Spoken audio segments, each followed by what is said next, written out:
came in tonight looking for the New York Knicks to exercise some demons against the Memphis Grizzlies. They play tonight at MSG. Knicks would come out in the first quarter, giving them a good battle. They'd even end the quarter, with a 1-point lead. We got to see RJ Barrett starting to come back around after having a miserable game earlier this week, earlier this week against the Portland Trail Blazers. You even have Julius Randle giving you some buckets. You had a lot of the guys contributing, cutting off ball. We started to see some good ball movement in the first half. That would even translate into the second quarter. We'd see the Knicks continue to play some good defense, solid defense, still get that off-ball cutting. Then the third quarter would come around. The New York Knicks looked like they were lifeless for a little bit. Even though they were trying to find a way, their three-point shots weren't falling, but the Grizzlies were able to get to the line and still knock down their shots. The third quarter would end with the Grizzlies having a 10-point lead, but the Knicks were not done. The Knicks were not done at all. They said, you know what, we're going to come back in the fourth quarter and start battling. Unfortunately, this game would come down to the wire when you thought Brunson was going to get the free throws to really give us that win and seal it. John Morant would just drive in the fourth quarter and get into the paint. Knicks didn't foul him. They were afraid to foul because they kept sending them to the line. Ja would get that layup. Knicks would come back down and have two good-looking shots, man. Jalen Brunson just couldn't hit the floaters, man. He couldn't hit the mid-range to start off, nor the floater. Ultimately, the Memphis Grizzlies would seal this game, and the Knicks would fall 123-127. Knicks lose in a tight one, man.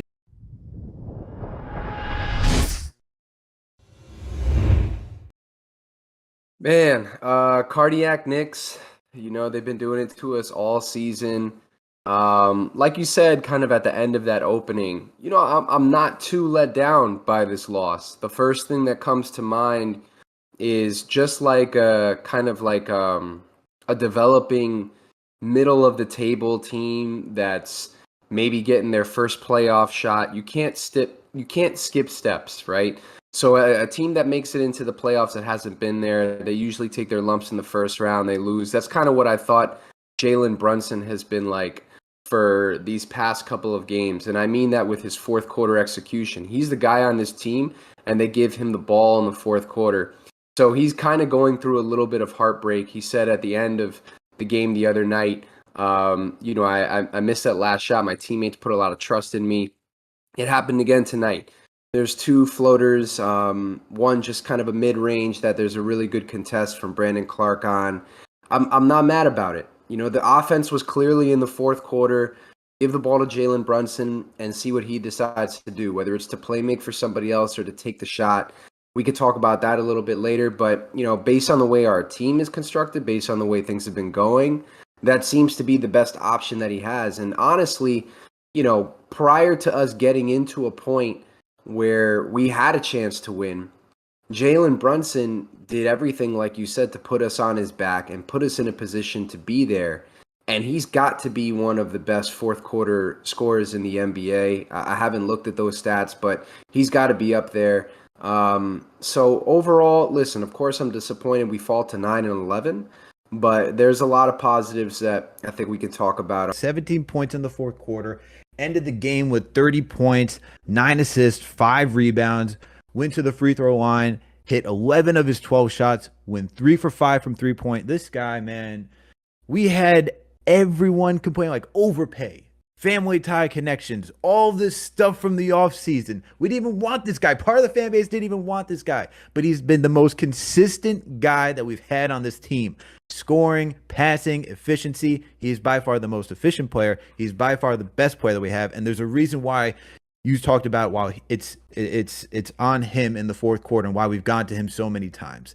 He's legit the closer for this team. There's no better guy that we got that can create a shot consistently, create separation, and has the good footwork to finish in the paint. Unfortunately, putting up 17 points in the fourth quarter, sure, his legs were a little tired. I mean, he was even questionable coming into this game. But everything you asked about for Jalen Brunson, man, he's been one of the best signings in a long time. He's playing a position that we need, that we've been asking for such a long time, for the past 20 years. Yeah, we had Raymond Felton and Jason Kidd. That was a nice flash in the pan. But truly, Jalen Brunson is that point guard. He has been delivering on a consistent basis. Sure, he had some games where it's like, where is he at, especially playmaking-wise? But tonight, I mean, he tried to do everything possible, man. He legitimately did. And I honestly don't even know where this Knicks team would be without him. I think the only question now is, who do we put around him, or who do we finish the game with in terms of, being able to either give him better options. Like, we've got to have guys that either are better at getting themselves open, working more efficiently with him in the pick and roll. I'm always surprised at how we don't really go pick and roll with him and Julius, especially in the fourth quarter, because at least there's some, there's at least a respect of a pick and pop that you have to do there. But, listen, I love Jalen Brunson. I don't want to hear about him not being a great playmaker and not setting up his teammates. The league is at such a place where there's enough point guards and teams in the NBA that are score first, that don't really look necessarily to get their guys open, but can do it. And Jalen Brunson fits that role, whether it's like Fred VanVleet or, he's a tier below some of these elite guys like a Trae Young, a John Morant, of course. But there's no reason to be upset about him, not being Ricky Rubio, in terms of his playmaking abilities. Jalen Brunson is a stud. You brought up the point earlier that our record would be worse without him. I think substantially worse without him. I don't think we would have, honestly, man, we would probably have at least 5 less wins, I think, without Jalen Brunson in just his offense alone.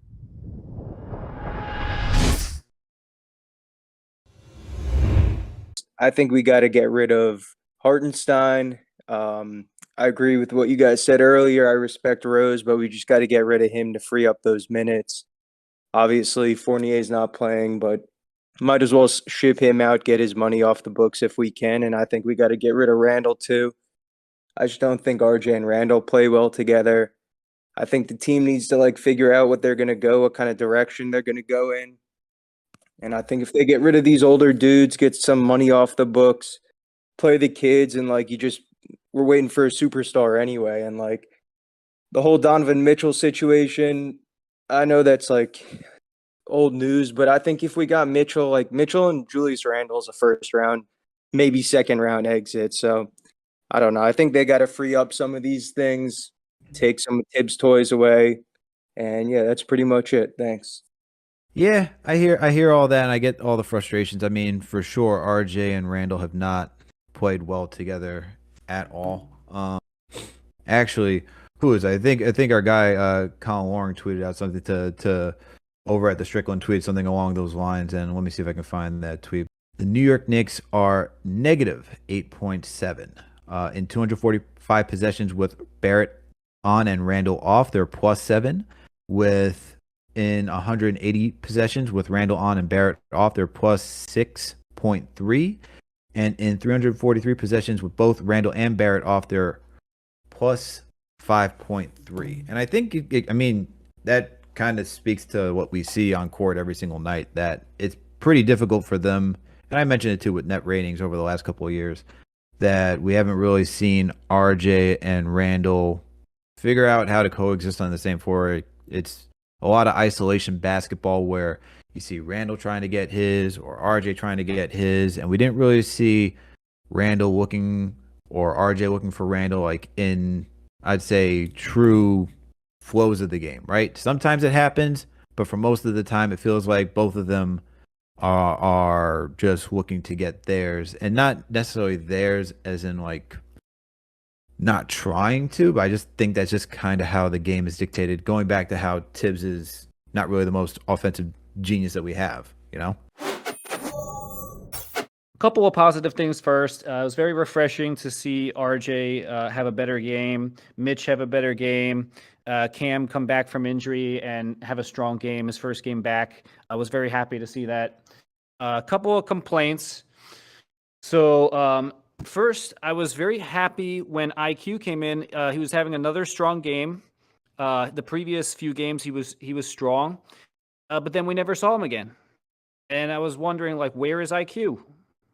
He's someone that could hit that 3-point shot that we needed. We were struggling for quite a while in this game with that.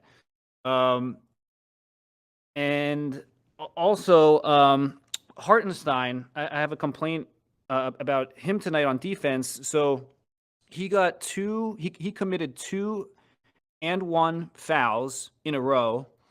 And then I think it was the next play or a couple plays after, John Morant was driving down the lane. He got into the paint, and Hartenstein's backing up, and there's no one around him.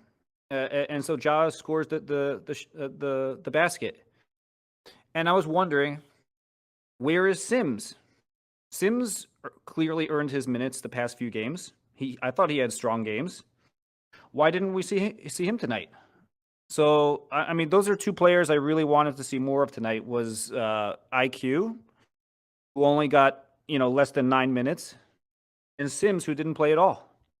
I'm wondering if that could have helped. And we out, Knicks Nation. Salute to the mods, salute to the chat, salute to all of you. Appreciate you for tuning in. We'll catch you later. We out.